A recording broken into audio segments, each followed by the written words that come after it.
আসসালামু আলাইকুম। আজ তৈরি করে দেখাবো খুবই মজার একটা নাস্তা। এত বেশি ক্রিস্পি আর এত বেশি মজার যে কেউ তৈরি করে নিতে পারবেন, সহজ অনেক বেশি। আজকের রেসিপিটা আশা করি সবার কাছে অনেক বেশি ভালো লাগবে আর অল্প খরচে কিন্তু তৈরি করা যাবে আজকের এই রেসিপি। ঘরে যদি থাকে আলু তাহলেই হবে। আর ছোটো ছোটো সোনামণিরা কিন্তু আলুর যে কোনো নাস্তাটাই খুব মজা করে খায়। হেলদি এই নাস্তা বানাতে আমাদের খুব অল্প খরচ লাগে। আবারও বললাম, চলুন দেখে নেই আজকের ঝটপট মজাদার এই নাস্তা রেসিপিটি। প্রথমেই নিয়ে নিচ্ছি দুটি আলু। আলুর খোসা ছাড়িয়ে নেব। আলুর সাইজ এখানে ছোট বড় নিতে পারেন বা বেশি কম নিতে পারেন। আমি দুটি আলুই আজকে ব্যবহার করব। দুটি আলু দিয়েই অনেকগুলো নাস্তা তৈরি হয়ে যাবে। আর এমন হবে এই নাস্তাটি একটার পর একটা খেয়ে ফেলা যাবে।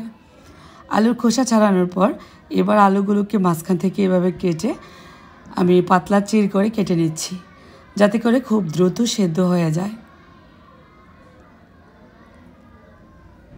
আলুটা ভালোভাবে ধুয়ে নিতে হবে। একটু পাতলা পাতলা স্লাইস করে কেটে নিলেই হবে। কাটা হয়ে গেলে 2-3 বার ট্যাপের পানি দিয়ে ধুয়ে এবার সেদ্ধ বসাতে চলে যাব কিচেনে। সেদ্ধ করতে সময় লাগবে 5 থেকে 6 মিনিট, এর বেশি একটুও সময় লাগবে না। যেহেতু আলুটা পাতলা করে কেটে দিয়েছি, ঢাকনা দিয়ে ঢেকে আলু সেদ্ধ বসিয়ে দিলাম। ফিরে আসব 5 মিনিট পর। এর মধ্যে পানিটা অনেকটা শুকিয়ে গেছে, আলুও মোটামুটি বেশ ভালোভাবে সেদ্ধ হয়েছে। ছাঁকনি চামচের মাধ্যমে ভালোভাবে আলুটাকে পানি ঝাঁকিয়ে নামিয়ে নিচ্ছি। গরম গরম অবস্থায় ম্যাশ করে নেব। হাত দিয়ে কিন্তু এ পর্যায়ে ম্যাশ করা যাবে না। চাইলে একটা গ্লাস, স্টিলের গ্লাস দিয়েও করতে পারেন চেপে চেপে, বা একটা হাতুড়ির সাহায্যও করে নেওয়া যাবে। খুব সুন্দরভাবে মিহি হয়েছে আলুটা। যাতে করে দানা দানা না থাকে সেদিকে খেয়াল রাখতে হবে আলু ম্যাশ করার বেলায়। এবার এই ম্যাশ করা আলুতে দিয়ে দিচ্ছি কর্নফ্লাওয়ার 1 কাপ পরিমাণ, লবণ দিচ্ছি স্বাদ অনুযায়ী, চিলি ফ্লেক্স দিয়ে দিচ্ছি 1 টেবিল চামচ পরিমাণ, ধনিয়া পাতা দিচ্ছি পরিমাণ মতো। আর কোনো কিছুই লাগবে না। এবার মথে নিব। এখানে পানি দেওয়ার কোনো প্রয়োজন নেই। তারপরও বলবো, যদি লাগে সেক্ষেত্রে পানি অথবা সামান্য দুধ দিয়ে নিতে পারেন। লিকুইড দুধ দিয়ে ডোটা তৈরি করে নিতে পারেন। এই তো মথে নেওয়া হয়ে গেলে এবার একটা রুটি বানানোর পিঁড়ির মধ্যে নিয়ে দুটি ভাগ করে নিচ্ছি। তারপর এভাবে করে আমি একটু সমান করে একটা শেপ তৈরি করে নিব। সবগুলো চপ সাইজ একই রকম হবে, সেজন্যই কিন্তু এইভাবে শেপ করে নিচ্ছি। তারপর ছুরির সাহায্যে সমানভাবে কেটে নিব।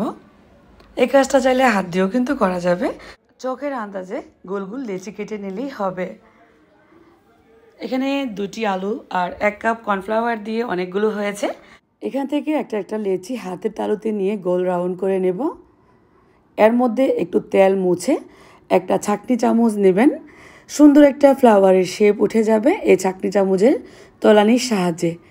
তলানিতে একটু তেল মুছে নেবেন, তাহলে কিন্তু সুন্দরভাবে ডিজাইনটা উঠবে। এই যে খুব সুন্দরভাবে ডিজাইনটা উঠেছে আর অনেকটা ভেতর পর্যন্ত দাগগুলো পড়েছে। এতে করে ভাজতেও সুবিধা হবে, অনেকটা ফুলকো হবে। সবগুলো লেচি একইভাবে গোল রাউন্ড করে একটু তেল মুছে নেব উপর থেকে। তারপর ছাঁকনি চামচের মধ্যে একটু তেল মুছে এভাবে করে হাতের তালুতে নিয়ে চাপ দিব।